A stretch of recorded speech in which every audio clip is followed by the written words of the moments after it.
Welcome to a slow, beginner-friendly lesson on encryption basics, made for absolute beginners. Concepts only. Today we meet encryption.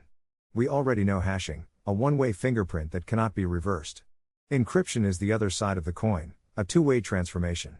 With the right key, you can encrypt data into unreadable ciphertext, and with the right key you can decrypt it back to the original. We meet symmetric encryption with one shared key, asymmetric encryption with a public-private key pair, encryption at rest versus in transit, and the cloud key services that manage keys for you. No deep math, just the mental model every cloud engineer needs.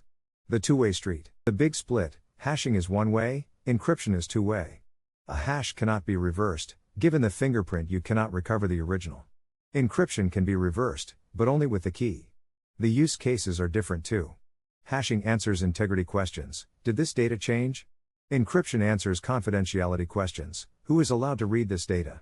Same cryptographic roots, very different jobs. The big split. Picture the difference. On the hashing side, you feed a message in and a fingerprint comes out. There is no arrow going back. The fingerprint is the end of the road. On the encryption side, you feed a message and a key in, and ciphertext comes out. But there is another arrow: feed the ciphertext and the key back in, and the original message comes out. Hashing is a sink: what goes in does not come back. Encryption is a tunnel: you can walk through both ways if you hold the key. Encrypt and decrypt, a simple decision guide. Passwords: hash them, you never need to decrypt a password back to plain text.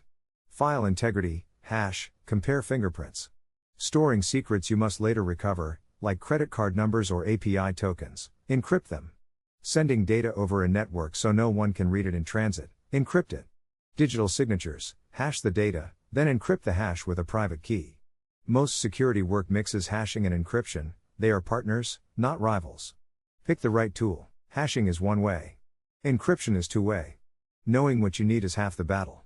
Two directions. Symmetric encryption uses one key for both jobs. The same key that scrambles the data also unscrambles it. The standard algorithm is ICE, the advanced encryption standard, used everywhere from HTTPS to file vaults to disk encryption. Symmetric is fast, processing gigabytes per second. The challenge is key distribution. How do you and your friend end up holding the same secret key without anyone else seeing it? That is the hard part. One shared key. Here is the mental model, and to be clear, this is not real cryptography, just a sketch. Encrypt takes a message and a key, returns scrambled output. Decrypt takes the scrambled output and the same key, returns the original. The same key on both sides. Real ICE is far more sophisticated, but the shape is the same: one key in, scrambled data out, same key in, original data back. We will never write our own scramble function. We use libraries. Same key both sides. Encryption runs on keys. The right key unlocks the data. The wrong key leaves it scrambled. Keys do the work. Asymmetric encryption solves the key distribution problem. Instead of one key, you have a pair, a public key and a private key. They are mathematically linked, but you cannot derive the private from the public. You share the public key with the world.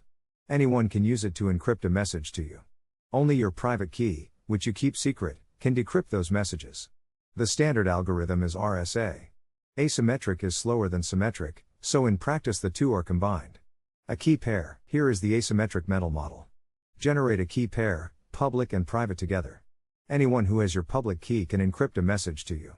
Only your private key can decrypt those messages.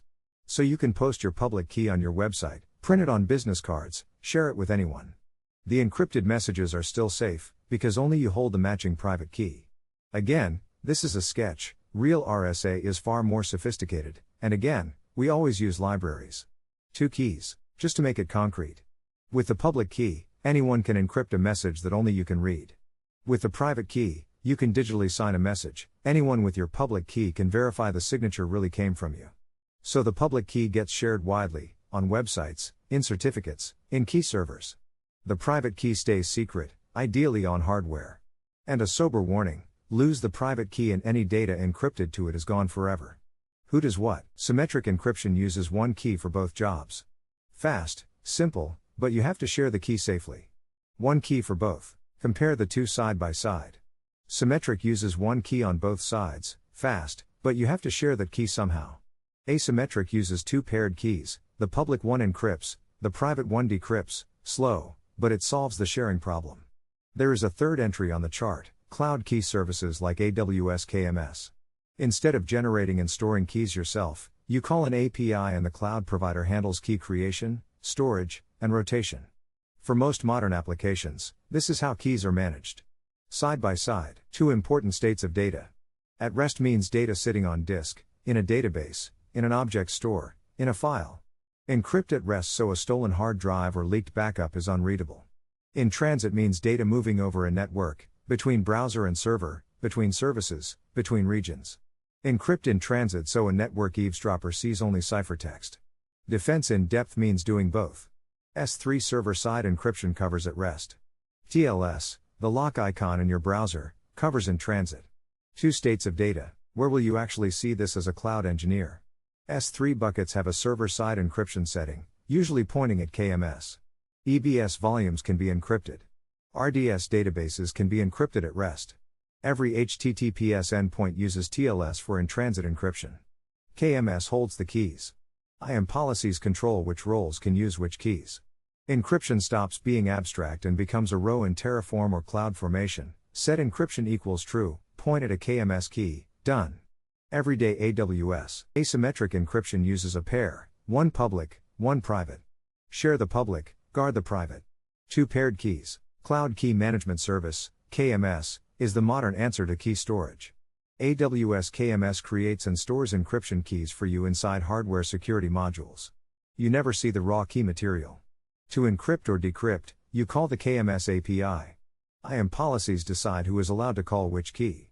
Keys never leave KMS in plain text, so even an attacker with read access to your AWS account cannot extract them. KMS is what makes encryption at rest practical at scale. Managed keys. Here is the shape of using KMS in Python. Import Boto3. Create a KMS client. To encrypt, call kilometers.encrypt with a key id, often an alias you have created, and the plain text bytes. The response contains the ciphertext blob. To decrypt later, call kilometers.decrypt with that blob. KMS figures out which key to use from the blob itself. Under the hood, AWS is checking IAM permissions on every call. You never see the actual key material, KMS holds it. API call shape. Real-world AWS uses envelope encryption. KMS is fast enough for small operations but not for encrypting gigabytes directly. So the pattern is, ask KMS to generate a one-time data key, KMS returns the plain text data key and a copy of it encrypted under your KMS key. Use the plain text data key with ICE to encrypt your large payload. Throw away the plain text data key. Store the ciphertext payload plus the encrypted data key together. To decrypt, send the encrypted data key back to KMS, get the plain text data key back, decrypt the payload. S3 and EBS do this transparently for you. How AWS scales KMS. Cloud providers run key services for you. You call an API, they keep the keys safe. Managed for you. Where do engineers trip on encryption? Hard-coding keys right in the source code, and then pushing that code to Git. Using HTTP for an internal API because it is internal, forgetting that internal traffic crosses networks too. Storing the encryption key right next to the ciphertext, which defeats the whole purpose. Forgetting to encrypt database backups, a common leak vector. And assuming HTTPS means data is safe at rest, HTTPS protects data in transit, but the database on disk is a separate question. Avoid these 5 and you are ahead of most teams. Watch your step. Rules for the field. Always use TLS in transit, HTTPS, not HTTP. Always encrypt sensitive data at rest, databases, object storage, backups. Never hardcode encryption keys in source code. Never commit keys to Git, use environment variables, secrets managers, or KMS. Never roll your own crypto, always use vetted libraries. These 5 rules will keep you out of the most common security headlines. 5 field rules, in one breath.